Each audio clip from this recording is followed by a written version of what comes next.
Hello guys, आज चाहिँ म हजुरहरूलाई एउटा छोटो मिठो अचारको रेसिपी चाहिँ भन्न गइरहेको छु। एउटा कडाईमा चाहिँ हजुरहरूले थोरै तेल हालेर त्यसमा चाहिँ 3-4वटा खुर्सानी र 3-4वटा लसुनहरू हालेर चाहिँ मजाले फ्राई गर्न सक्नुहुन्छ।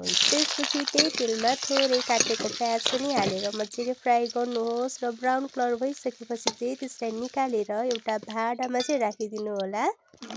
त्यसपछि चाहिँ हजुरहरूले टमाटर काटेर राखेको टमाटरलाई चाहिँ तेलमा मजाले हालेर त्यसलाई पनि दुई साइडबाट नै फर्काइकन फ्राई चाहिँ गर्न सक्नुहुनेछ। दुई साइडबाट नै मजाले फ्राई भइसकेपछि हजुरले त्यस टमाटरलाई पनि निकालेर एउटा भाँडोमा चाहिँ राख्न सक्नुहुनेछ र भाँडोमा राखिसकेपछि हजुरले त्यसमा चाहिँ मजाले आफ्नो स्वादअनुसार नुन, थोरै बेसार र त्यसपछि धनिया हालेर मजाले मुस्न सक्नुहुनेछ। कतिपयलाई चाहिँ त्यसरी बनाएको अचार मनपर्छ भने कतिपयलाई चाहिँ मन नपर्न पनि सक्छ।